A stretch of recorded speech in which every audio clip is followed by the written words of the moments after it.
जय हिंद, नमस्कार। मैं तेजस्विता। कैसे हैं आप सब? आज फिर से आप सभी का स्वागत है tribunehindi.com के इस खास प्रोग्राम में। आज मैं आप सभी को जिस टॉपिक के बारे में बताने वाली हूँ वो मुगल साम्राज्य है। मध्यकालीन भारत की शुरुआत से लेकर अंत तक जो भी युद्ध हुए हैं, उन युद्धों के खत्म होने के बाद ये तय हो गया था कि आगे किसकी सरकार आने वाली है या किसकी हुकूमत होने वाली है। इसकी शुरुआत होती है 1192 में, जब पृथ्वीराज चौहान और मोहम्मद गोरी ने तराइन का दूसरा युद्ध लड़ा था, जिसने भारत के इतिहास को पलट के रख दिया था। इसी तरह से पानीपत का पहला युद्ध मुगल सल्तनत के संस्थापक बाबर और लोधी सल्तनत के आखिरी सुल्तान इब्राहिम लोधी के बीच हुआ था। बाबर ने इस युद्ध में न सिर्फ जीत हासिल की थी, बल्कि लगभग 300 सालों से चल रही दिल्ली सल्तनत को मिटाकर रख दिया था और मुगल साम्राज्य का झंडा गाड़ दिया था। लेकिन ये तो प्रकृति का नियम है ना, जो आया है उसको जाना भी है। मुगलों के साथ भी यही हुआ। एक वक्त ऐसा आया जब वो काबुल के पहाड़ी इलाकों से लेकर दक्षिण भारत के आखिरी तक अपनी हुकूमत चलाया करते थे और उनका डंका विश्व भर में बजता था। लेकिन वक्त बदला और मुगलों के हाथों से हुकूमत चली गई। आज हम मुगलों के हाथों से हुकूमत जाने के दिन 12 अगस्त 1765 की बात कर रहे हैं। मुगल शासक शाह आलम ने इलाहाबाद की संधि पर मुहर लगाते हुए अंग्रेजों को बंगाल, उड़ीसा, झारखंड के दीवानी और राजस्व यानी टैक्स में अधिकार दे दिया था और सरकार अंग्रेजों के हाथों में आ गई थी। ये सब कैसे हुआ, इसे भी जान लीजिए। 1707 में मुगल साम्राज्य के शासक बादशाह औरंगजेब की मौत हो गई और इसी दिन के बाद से एक एक करके विरोधी राज्यों ने अपने अपने राज्यों का परचम फहरा दिया।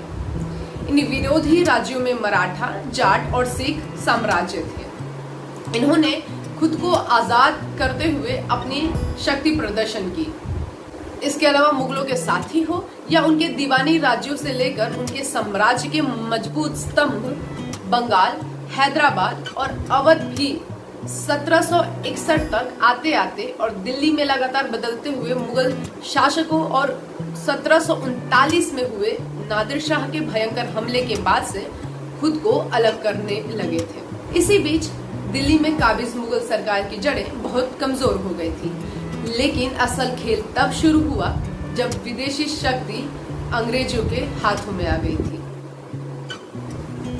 बहुत हल्के हल्के अपने व्यापार को मजबूत करने वाले अंग्रेज दिल्ली से लेकर दक्षिण तक हो रहे घटनाक्रम पर नजर बनाए हुए थे और इंतजार कर रहे थे अपने चाल चलने के लिए एक अनुकूल समय का। ये कहानी असल में बक्सर के युद्ध के समय लिखी गई थी।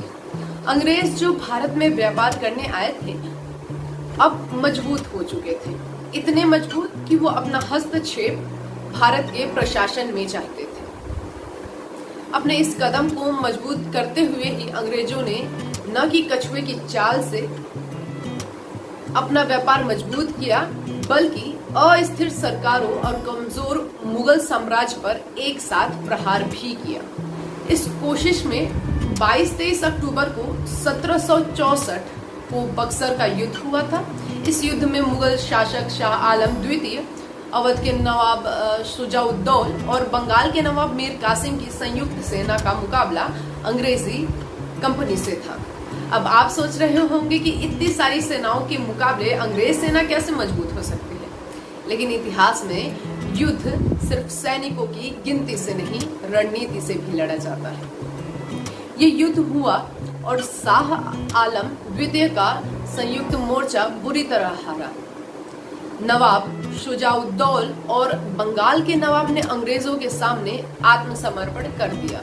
वहीं मुगल शासक ने शाह आलम द्वितीय ने अंग्रेजों के साथ इलाहाबाद में 12 अगस्त 1765 को यानी आज ही के दिन संधि कर ली। इसे ही इलाहाबाद की संधि कहा गया। इस संधि ने वैसे तो सिर्फ एक युद्ध हराने की कहानी लिखी थी, मगर इस संधि के बाद मुगल शासन और उसका दबदबा बस नाम मात्र का रह गया था। हद तो ये हो गई थी कि इलाहाबाद और कड़ा जिलों के रियासत मुगल बादशाह को दे दी गई और वही मुगल जिनका झंडा पूरे भारत में लहराया जाता था वो बस 2 जिलों में सिमट कर रह गए थे। इसके अलावा अंग्रेजी कंपनी ने मुगल शासक शाह आलम को 26 लाख की सालाना पेंशन भी देना शुरू कर दिया और इसी रकम से उन्हें अपना खर्चा चलाना था।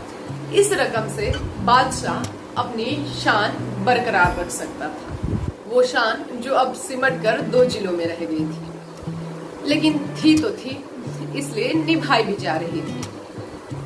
इस संधि ने ये तय कर दिया था कि अब मुगलों की हुकूमत बस औपचारिकता ही है, उनका शानदार मजबूत काल का अंत करीब था। वहीं अंग्रेजों को अब कोई रोकने वाला नहीं था, होता भी तो कैसे। मराठे जो अंग्रेजों की जड़ें उखाड़ सकते थे वो जख्मी थे अब्दाली के दिए जख्मों से।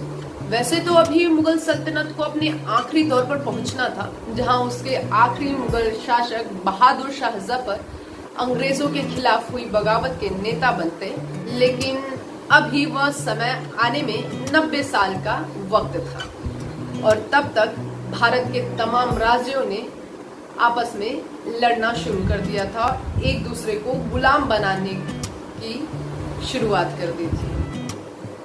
लेकिन आज का दिन इतिहास में दर्ज हो गया था, जिसे हमें याद रखा जाना चाहिए, क्योंकि इतिहास हमें सबक देता है और ज्ञान देता है और बताता है कि संभलते हुए चलिए, रणनीति से चलिए, वरना आप ढह जाएंगे। ये रिसर्च की थी हमारे लिए अरशद शेख ने।